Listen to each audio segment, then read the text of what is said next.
شادی کے حوالے سے.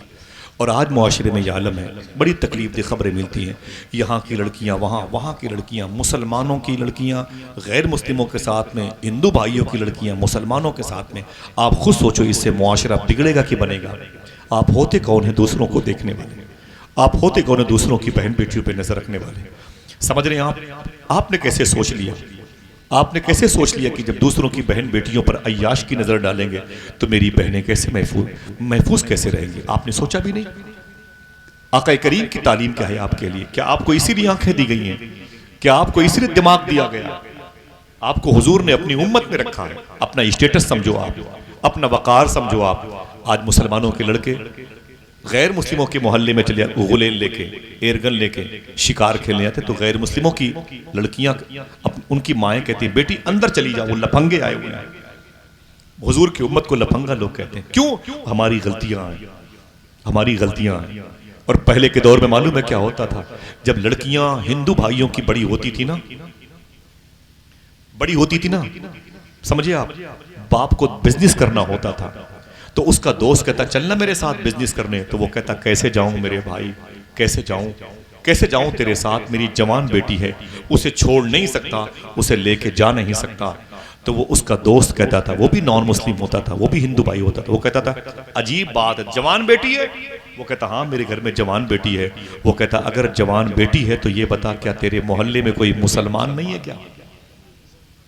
وہ کہتا ہے تو وہ ہندو بھائی بولتا تھا دے دے اپنی جوان بیٹی کو مسلمانوں کے گھروں میں. مسلمان اپنی بیٹیوں سے زیادہ دوسروں کی بیٹیوں کی عزتوں کی حفاظت کرتے ہیں. پہلے کا یہ معاشرہ تھا, اب یہ معاشرہ ہو گیا.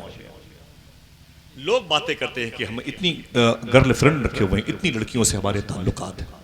اللہ اکبر, اللہ اکبر. ذرا سوچو, انہیں بتاؤ کہ معراج کی رات حضور جب گئے تھے نا, جب حضور نے جہنم کا معائنہ کیا تھا, تو ان زانی لوگ جو جسم سے کھلواڑ کرتے ہیں دوسروں کی لڑکیوں کے ساتھ میں, ان کا حشر کیا دیکھا.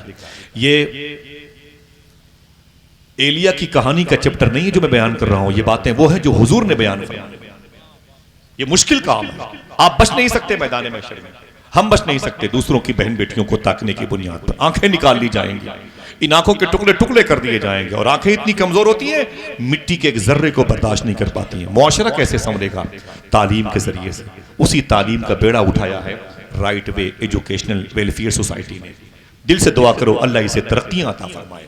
میرے آقا صلی اللہ علیہ وسلم کی بھی شہزادیاں, حضور کی بھی بیٹیاں ہیں. معلوم ہے حضور کی شادی کا وقت ہے نا, تو حضور کی شادی میں خطبہ کس نے پڑھا؟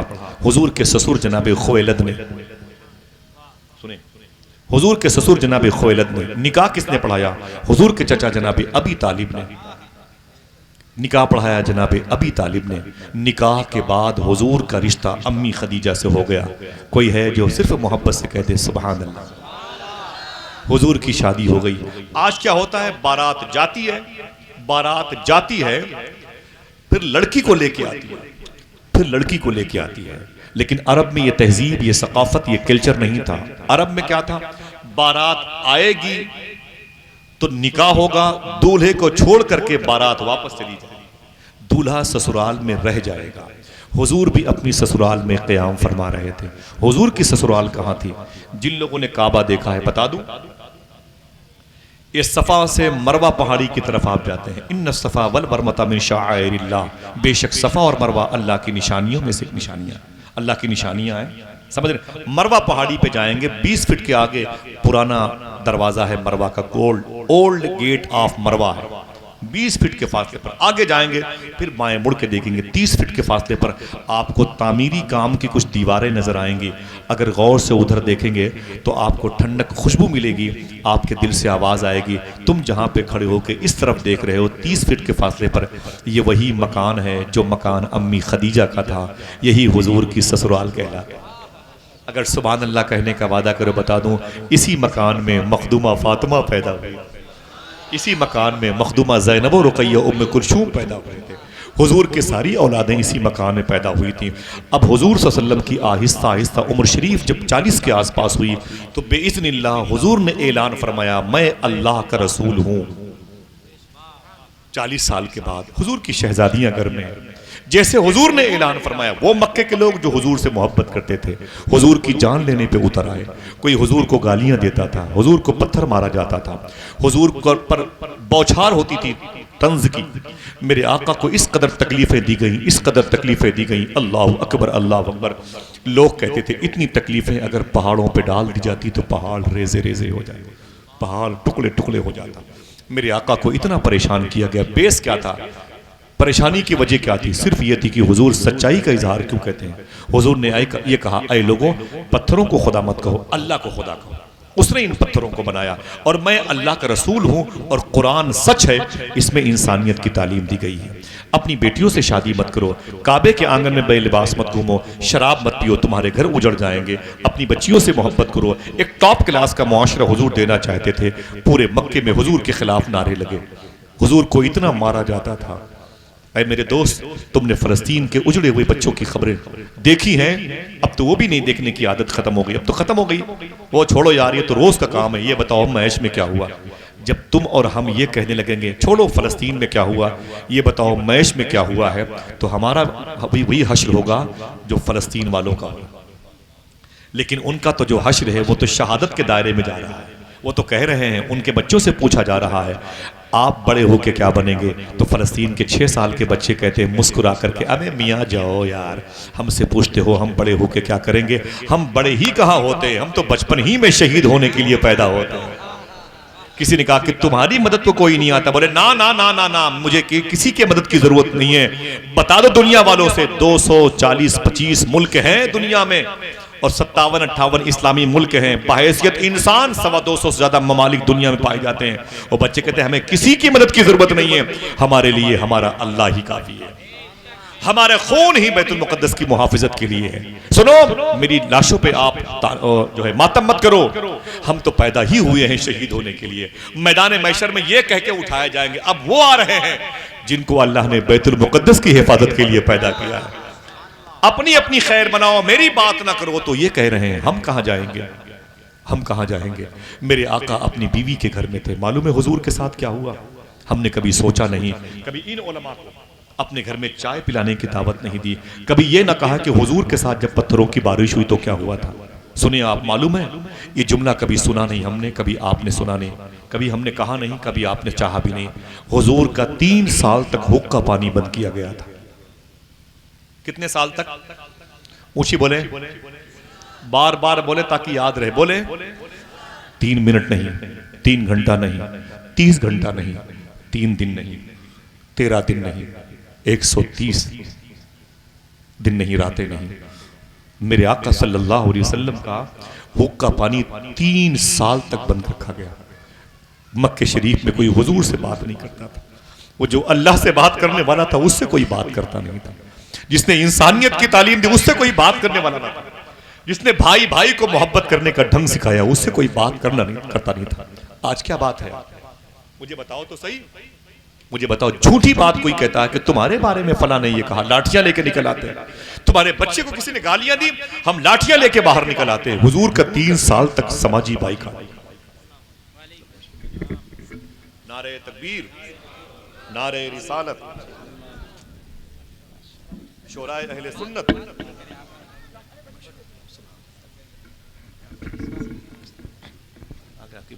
میرے بڑے بھائی محترم شاعر اسلام غلام نور مجسم بھائی، محترم عاقب رضا صاحب، بھائی سلمان صاحب کی آمد ہوئی ہے.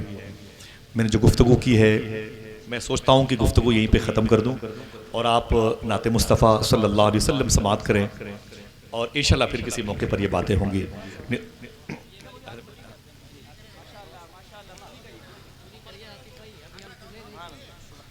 نہیں، میرے آقا صلی اللہ علیہ وسلم کی کا یہ فرمان ہے، قاد النبی صلی اللہ علیہ وسلم النکاح من سنتی. حضور فرماتے ہیں نکاح میری سنت ہے. میرے آقا صلی اللہ علیہ وسلم کا 3 سال تک سماجی بائیکاٹ ہوا. حضور کی پیدائش کی جگہ پر پیچھے ایک قبری ہے، ایک سرنگ ہے جس کے ساتھ آپ اندر جائیں گے تو آگے عزیزیہ ہے، آگے منی ہے، آگے مزدلفہ ہے، آگے عرفات ہے اور آگے جائیں گے تو غدیر خم کی وہ وادی ہے جس کے بارے میں حضور نے فرمایا جہاں پہ کہ جس کا میں مولا اس کا علی مولا.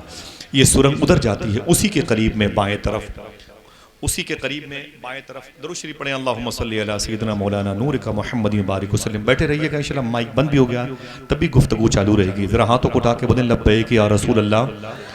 بس کوئی ہنگامہ نہیں.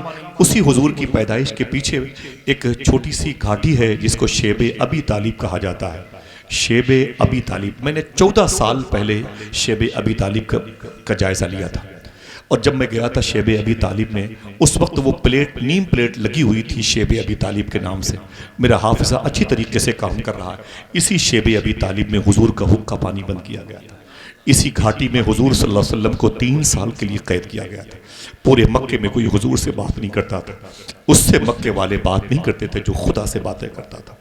کوئی اس کے پاس نہیں آتا تھا جس کے پاس فرشتوں کا سردار آتا تھا. اللہ اکبر. کوئی حضور کو ایک روٹی دینے کو تیار نہیں تھا جس کے صدقے میں اللہ نے کائنات میں رزق کے دروازے کھول رکھے ہیں. اللہ اکبر. ہمیں کیسے پتا چلے حضور نے صبر کیا؟ ہم سننا نہیں چاہتے ہیں، ہم جاننا نہیں چاہتے. یہ جلسے اسی لیے ہوتے ہیں میرے دوستوں، میرے صاحبوں. سمجھو پہلے 3 سال تک حضور کا سماجی بائیکاٹ ہوا. حضور جس سے مخاطب ہونا چاہتے تھے وہ حضور کو گالیاں دیتا تھا. میرے آقا کی بیٹیاں اپنے گھر میں روتی تھیں، امی کیا قصور ہے میرے باپ کا، کیا بگاڑا ہے میرے باپ نے؟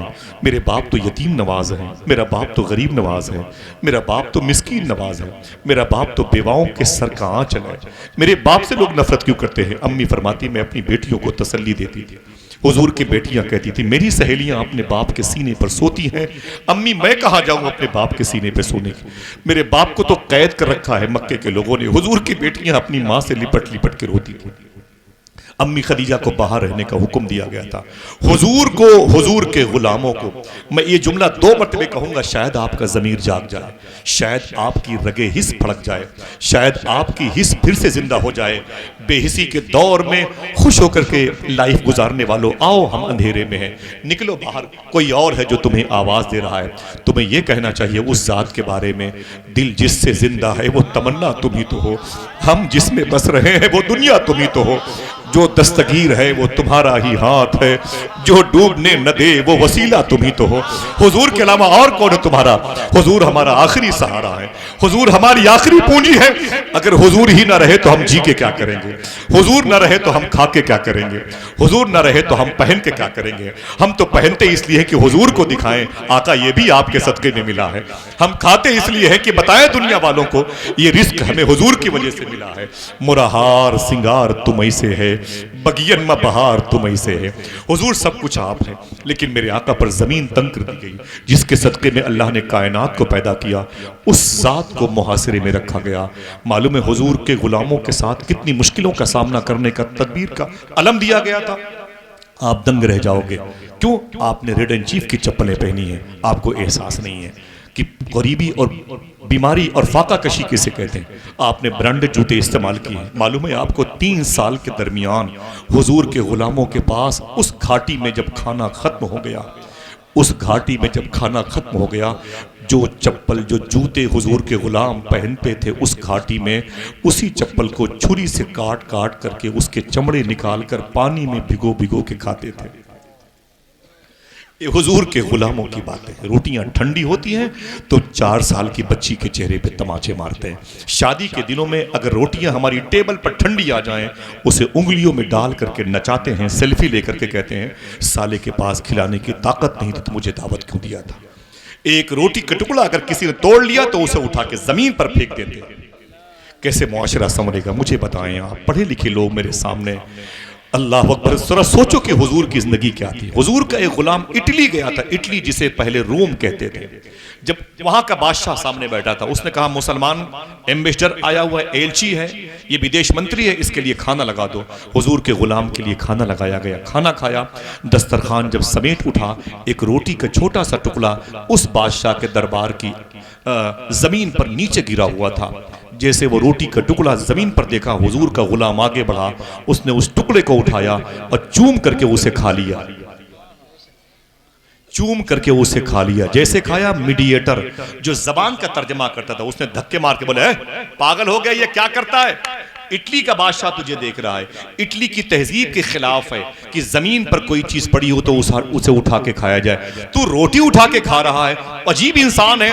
تو حضور کے غلام نے کہا چپ، میں حضور کا کیریکٹر دیکھوں کہ ان جاہلوں کی ادا دیکھوں. میرے سامنے تو آمینہ کے لال کا آئین موجود ہے، آرٹیکل موجود ہے، قانون موجود ہے، مرہار سنگار تمہیں سے ہے، بگین میں بہار تمہیں سے ہے۔ میرے آقا کے 3 سال کے سماجی بائیکاٹ کے صبر کے بعد حضور 3 سال کے بعد باہر آئے۔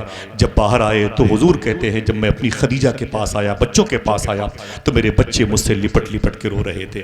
اچانک مکے میں ایک اور بری خبر پھیلا دی گئی، لوگوں نے بلایا خدیجہ کو، کہا خدیجہ تو بڑی پیسے والی عورت ہے، 20 لڑکیاں تیرے آگے پیچھے ٹہلتی ہیں، سینکڑوں تیرے نوکر چاکر ہیں، تو نے شادی محمد کے ساتھ کی، محمد آدمی اچھا ہے لیکن غریب ہے، تجھے شادی کرنا تھا تو اپنے لیول کے ساتھ شادی کرنا تھا، تیرے پاس تو بہت کچھ ہے اس کے پاس کچھ نہیں ہے۔ امی فرماتی میرا دل ٹوٹا، میں نے حضور کو ڈھونڈا، حضور مل گئے، میں نے کہا آقا گھر چلے، حضور گھر پہ آئے۔ تو آج کل کی لڑکیاں، غلام نور بھائی، عاقب بھائی، اگر ان کا شوہر کہہ دے کہ میں اردن جا رہا ہوں، جارڈن جا رہا ہوں، میں برطانیہ جا رہا ہوں، 7 سال کے بعد آؤں گا، تو یہ لڑکیاں کہیں گی ٹھیک ہے آپ چلے جائیں لیکن جانے سے پہلے جو 1 بیگھہ زمین ہے میرے نام کر دیں۔ پتہ نہیں کیا بھروسہ آپ وہاں جا کے شادی کر لیں، آپ جا کے نہ آئیں تو میں کیا کروں گی، وہاں کسی انگریز لڑکی سے شادی کر لیں تو میں کیا کروں گی، وہ 1 بیگھہ زمین میرے نام کر کے جائیے، میرے نام کر کے جائیے۔ معلوم ہے